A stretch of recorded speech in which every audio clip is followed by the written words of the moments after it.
Hello नमस्कार सभी प्यारे विद्यार्थियों का उत्कर्ष एग्रीकल्चर क्लासेज के इस यूट्यूब प्लेटफॉर्म पर आप सभी का तहे दिल से हार्दिक स्वागत और अभिनंदन है। यहाँ पर हम इस समय यूपीएजीटीए की क्लास में चर्चा कर रहे हैं और एक और ऑयल सीड क्रॉप्स के रूप में सूरजमुखी और तारामीरा, सनफ्लावर और तारामीरा को लेकर के बात करेंगे। ठीक है, आप सभी को पता है कि इस समय आपके ऐप लाइव की क्लासेज जो हैं वो नहीं हो रही है, छुट्टियाँ हैं, आज और हैं तो, लेकिन फिर भी ये YouTube की क्लासेज आपके पास नियमित समय पर नियमित रूप से लगातार आ रही है। तो ये आपकी पढ़ाई का एक माध्यम, इसके माध्यम से आप अपनी कंटिन्यूटी जिसको कह सकते हैं आप रख सकते हैं। तो यहाँ पर देखिएगा सूरजमुखी, सूरजमुखी को हम कहते हैं हेलियंथस एनस। ठीक है, हेलियंथस एनस कहते हैं। और एक और चीज़, सूरजमुखी में जो इसका जो फ्लावर होता है, इस फ्लावर में क्या पाया जाता है? ऑक्सिन हार्मोन पाया जाता है। ठीक है, ऑक्सिन हार्मोन, जिसकी वजह से क्या होता है, इसका जो हेड जो होता है, कैप्सुलम होता है, वो मूवमेंट करता है। तारामीरा में खास बात है कि इसे रॉकेट क्रेस कहते हो आप। इसे क्या कहते हो आप? इसे रॉकेट क्रेस के नाम से आप जानते हैं। और यह सूखा सहनशील क्रॉप है। क्या है? यह सूखा सहनशील, यह सूखा सहनशील क्रॉप आपको नजर आएगी, ये ध्यान रखना आपको। ठीक है, और विशेष रूप से सरसों की जो जितनी भी वैरायटी स्पेसीज है सरसों कुल में, ठीक है, तो ये ध्यान रखना आपको। चलते हैं, शुरू करते हैं आज के सेशन की शुरुआत। तो पहला क्वेश्चन है, सूरजमुखी का पौधा है। तो देखिएगा, सूरजमुखी का पौधा है, sunflower plant is short day, long day plant, day neutral plant और उपरोक्त में से कोई नहीं। देखिएगा, विशिष्ट रूप से एक वर्ड यूज होता है प्रकाशावधि, इसे फोटोट्रोपिज्म कहते हैं आपके। ठीक है, अगर हम बात करें फोटोट्रोपिज्म, फोटोट्रोपिज्म की जब हम बात करते हैं तो फोटोट्रोपिज्म का सीधा संबंध होता है, जो पौधे होते हैं उन पौधों के पुष्पन से होता है, पौधों के पुष्पन से होता है। पौधों के पुष्पन को अपनी फ्लावरिंग जो ड्यूरेशन है या फ्लावरिंग जो काल है वो पूरा करने के लिए एक निश्चित प्रकाशावधि की आवश्यकता होती है। तो यहाँ पर क्या होती है? निश्चित प्रकाशावधि। ठीक है, तो यहाँ पर क्या चाहिए? निश्चित प्रकाशावधि की आवश्यकता होती है। और इस निश्चित प्रकाशावधि के लिए अगर देखा जाए तो इसकी कैटेगरी के आधार पर इसे 3 भागों में बांट दिया गया। एक शॉर्ट डे प्लांट, एक लॉन्ग डे प्लांट और एक डे न्यूट्रल प्लांट। वैसे एक और होता है इंटरमीडिएट, लेकिन इतने कोई विशिष्ट उसमें है नहीं। शॉर्ट डे प्लांट में अगर आप बात करोगे तो मैं आपको बता दूं, शॉर्ट डे प्लांट वो होते हैं जिनको अपने पुष्पन काल को पूरा करने के लिए किसी निर्धारित समय में 10 घंटे से कम की आवश्यकता होती है। तो यहाँ पर 10 घंटे से कम की, ठीक है, प्रकाशा अवधि। ठीक है, यहाँ पर 10 घंटे से कम की क्या चाहिए? प्रकाशा अवधि। एलडीपी में क्या चाहिए? तो एलडीपी में 14 आवर्स से जिसको कह सकते हैं आपके ज़्यादा चाहिए, 14 घंटे से ज़्यादा। ठीक है, और यहाँ अगर आप देखोगे डे न्यूट्रल प्लांट्स में, तो यहाँ पर किसी भी प्रकार के प्रकाशावधि की आवश्यकता नहीं है, चाहे दिन हो चाहे रात हो, कैसा भी हो, फ्लावर निर्धारित समय में आएगा तो आएगा ही, ये ध्यान रखना। वहां पर किसी भी प्रकार की कोई किंतु या परंतु आपको नहीं दिखाई देगी, ये ध्यान रखना आपको। ठीक है, तो यहां पर ऐसा ही देखा जाता है आपके डे न्यूट्रल प्लांट सूरजमुखी में, ये ध्यान रखना आपको। तो सूरजमुखी कैसा? दिवस निष्प्रभावी पादप है। तो इसका राइट आंसर क्या हो जाएगा आपका? सी, जिसको कह सकते हैं इसका राइट आंसर आपको दिखाई देगा।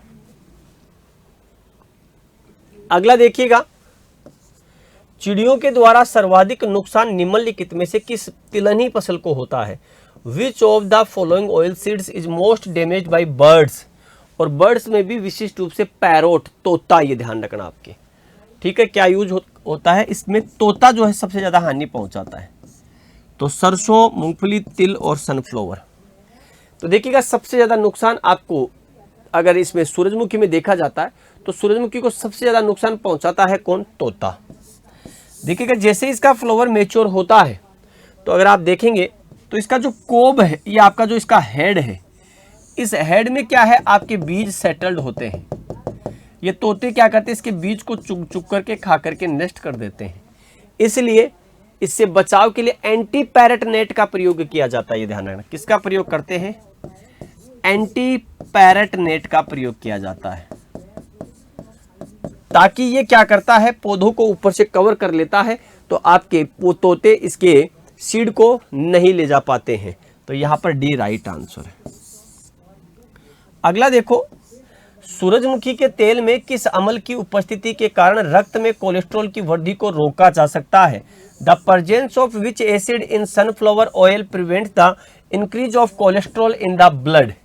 देखिएगा, अगर आप देखेंगे तो आपके जैसे सरसों का तेल है, इसमें इरुशिक एसिड पाया जाता है जो हार्ट को बढ़ाता है, लेकिन यहाँ पर क्या है, ये कोलेस्ट्रॉल को नियंत्रित करता है। तो कुछ विशिष्ट रूप से अगर आप देखोगे, जैसे एक होता है आपके पास कुसुम, तो कुसुम में सबसे ज्यादा, कुसुम के बाद जैसे आप देखिएगा सूरजमुखी, तो सूरजमुखी में भी क्या होता है, आपके एक अम्ल जो है वो पाया जाएगा। एसिटिक एसिड पाया जाता है, पोमेटिक एसिड होता है, लिनोलिक एसिड होता है, या ऑक्जेलिक एसिड पाया जाता है। तो यहाँ पर क्या पाया जाता है, जिसकी वजह से आपके क्या होता है, सूरजमुखी के तेल की जब हम बात करते हैं तो वह हृदय रोगियों के लिए आपके फायदेमंद होता है। कोलेस्ट्रॉल जो होता है, उस कोलेस्ट्रॉल को क्या करता है, कंट्रोल करता है। ये ध्यान रखना है आपको, ठीक है, इस चीज का हमें ध्यान रखना है आपको। तो यहाँ पर लिनोलिक एसिड जिसको कह सकते हैं, आपके 68% के आसपास आपको दिखाई देता है, सी। अगला देखिएगा स्क्रीन पर सवाल, सूरजमुखी को किस मौसम में बोया जा सकता है? In what season can be sunflower showing are. तो सोयाबीन को कौन सी सीजन में बोया जा सकता है? तो रबी की सीजन में बोया जा सकता है, जायद की सीजन में बोया जा सकता है, खरीफ की सीजन में, या उपरोक्त सभी, ऑल ऑफ द अबोव। तो अगर हम यहाँ पर बात करें तो देखिएगा, इसको आप रबी में भी बो सकते हैं क्योंकि डे न्यूट्रल है, इसे आप जायद में भी बो सकते हैं क्योंकि डे न्यूट्रल है, इसे आप खरीफ में भी बो सकते हैं। इसका मतलब तीनों में से जो सीजन आपके पास अवेलेबल हो उसमें से किसी में भी इसे आप बो सकते हैं, ये ध्यान रखना। तो डी इसका राइट आंसर है। अगला देखो, सूरजमुखी के पौधे का मुंडक सूर्य की तरफ मुड़ने का प्रमुख कारण क्या है? The main reason for the sunflower plant turning towards the sun. तो मुंडक जो है वो सूर्य की तरफ घूमता है, कारण क्या है? तो इसके आपके जो कैप्सुलम हेड या मुंडक जो होता है उसमें क्या होता है, ऑक्सीजन का प्रभाव होता है, जिसकी वजह से आपको पता है कि ऑक्सीजन का निर्माण कहाँ होता है, प्लांट के एक्सिस पार्ट्स में होता है, चाहे वो रूट हो, चाहे वो शूट हो, चाहे वो लीफ हो। तो यहाँ पर क्या है, इसके एक्सिस भाग में ऑक्सीजन का प्रभाव होता है, जिसकी वजह से इसका मुंडक जो होता है वो क्या होता है, मूवमेंट करता है। ये ध्यान रखना आपको। तो अधिक लचीलापन, अधिक नाइट्रोजन, ऑक्सीजन की सांद्रता या फास्फोरस के कारण। तो ऑक्सीजन का जो कंसंट्रेशन होता है, ऑक्सीजन की जो सांद्रता होती है, उसकी वजह से आपको देखने को मिलेगा, ये ध्यान रखना, ठीक है। अब कभी ये पूछ लिया जाए कि ऑक्सीजन का प्रभाव कौन सा पोषक तत्व की उपस्थिति में बढ़ जाता है, तो ध्यान रखना, जिंक जो पोषक तत्व होता है, वो जिंक पोषक तत्व क्या करता है, ऑक्सीजन के सांद्र को, ऑक्सीजन के प्रभाव को बढ़ा देता है। ये ध्यान रखना, सी इसका राइट आंसर। अगला देखो, सनफ्लावर की हाइब्रिड किस्मों को प्रति हेक्टेयर क्या बीज दर रखी जाती है? The per hectare seed rate of hybrid varieties of sunflower 10 से 12, 8, 15 से 20 और 5 kg। आपको बताना है कि क्या इसकी सीड रेट जो है रखी जाती है हाइब्रिड के लिए, आपके बताइएगा।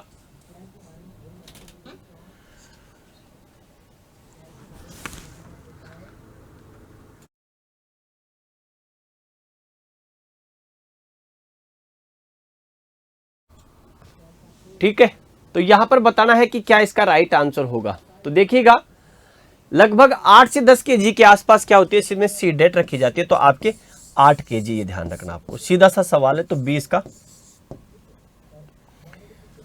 अगला देखिएगा, सूर्या और मॉडर्न किस तिलहन फसल की महत्वपूर्ण किस्में हैं? Surya and modern are important varieties of which oil seed? Soybean की, तो सोयाबीन में आपके अलसी में, तिल में, या सूरजमुखी। सूर्या, मॉडर्न, क्लार्क वगैरह ये सारी किस्में आती है आपके, जिसको कहा जाए तो सूरजमुखी में आपको दिखाई देगी, ये ध्यान रखना। ठीक है, तो सूरजमुखी में, ठीक है। जैसे इसमें अलंकार आपके, जिसको कह सकते हैं आपकी एक अच्छी वैरायटी है सोयाबीन की, जो हम बात करते हैं आपके अलंकार, ये ध्यान रखना आपको, ठीक है।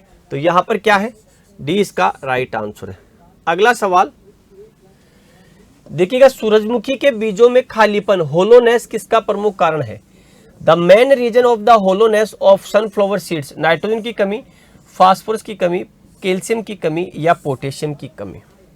आपकी किसकी वजह से आपको ये देखने को मिलेगा? देखिएगा आपका ये इसका फ्लावर है, हेड है, इसके फ्लावर को हम हेड कह देते हैं, इसके फ्लावर को हम कैपिचुलम कह देते हैं, ठीक है, CHU। हम इसको आपके मुंडक कह देते हैं। तो यहाँ पर क्या होता है, बीज बन जाते हैं, कुछ जगह बीज खाली रह जाता है। तो क्या कारण है? नाइट्रोजन की कमी, फास्फोरस की कमी या कैल्शियम की कमी या पोटेशियम की कमी। तो अगर आप यहाँ पर देखेंगे तो पोटास की जब कमी होती है तो पोटास की कमी की वजह से इसके हेड कैपिचुलम या मुंडक में बीजों का प्रॉपरली निर्माण नहीं हो पाता और इसका मुंडक, जिसको कह सकते हैं, क्या रह जाता है, खाली रह जाता है। तो यहाँ पर पोटेशियम की कमी देखी जाती है, ठीक है, क्योंकि पोटेशियम का संबंध सीधा बीज के साथ होता है। ये ध्यान, पोटेशियम का जो संबंध होता है, ये पोटेशियम का संबंध किसके साथ है? बीज के साथ। तो पोटेशियम क्या करता है? बीज की गुणवत्ता को बढ़ाता है, ठीक है। क्या करता है? ये बीज की गुणवत्ता को बढ़ाता है, ये ध्यान रखना आपको। तो डी इसका क्या है? राइट आंसर आपको दिखाई देगा। अगला देखिएगा, तारामीरा के बीजों में ऑयल कंटेंट होता है। The percentage of oil in तारामीरा सीड्स इज 35, 23, 20 और 46। आपको यहां पर बताना है। तारामीरा के बीज में सरसों की तुलना में जो ऑयल कंटेंट है वो थोड़ा कम पाया जाता है। जैसे मस्टर्ड की अगर हम बात करें तो जैसे सरसों, भारतीय सरसों की जब बात करते हैं, राई, राया, लाहड़ा, तो वहां पर आपके क्या दिखाई देता है? हम 38 से 42% तक ऑयल कंटेंट देख सकते हैं, 43 तक देख सकते हैं, वहां पर 44 तक देख सकते हैं। लेकिन तारामीरा में इससे कम होता है। जो पुरानी हमारी देसी जो सरसों होती थी उसमें लगभग वही 35 से 40, तो लगभग इसमें भी 35 से 40% के बीच में। तो तारामीरा में लगभग 35 से 40% तक आपके क्या होता है? ऑयल कंटेंट पाया जाता है। तो तारामीरा ये रहा, ठीक है। तारामीरा की खेती कहाँ की जाती है? तो तारामीरा की खेती जहां पानी की कमी हो और जहां पर आपके सोइल थोड़ी अनफर्टाइल हो और बरसात पर निर्भर हो। तो इसकी खेती शुष्क व वर्षा विहीन क्षेत्रों में, शुष्क व वर्षा विहीन, शुष्क और वर्षा विहीन क्षेत्रों में, वर्षा विहीन क्षेत्रों में इसकी खेती की जाती है, इसकी खेती की जाती है विशिष्ट रूप से, ठीक है। तो यह हमें ध्यान रखना है आपको। RTM 2002 निम्नलिखित में से किसकी एक उन्नत किस्म है? तो RTM 2002 is an improved variety of which of the following? सरसों की, तारामीरा की, अलसी की, सनफ्लावर की। तो आपको पता है एक होती है RMT, इसे कहते हैं राजस्थान मेथी, राजस्थान मेथी। तो RMT अगर लगा हुआ हो तो आपको किसकी वैरायटी बतानी है? राजस्थान मेथी की। अगर आपके पास RTM लगा हो तो आपको बतानी है राजस्थान तारामीरा। ये रहा राजस्थान तारामीरा, ठीक है। तो यहां पर आपके राजस्थान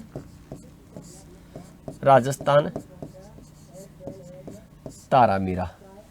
RT हो तो राजस्थान तिल, वो तिल की हो जाएगी। और यहां पर क्या लिखा हुआ है?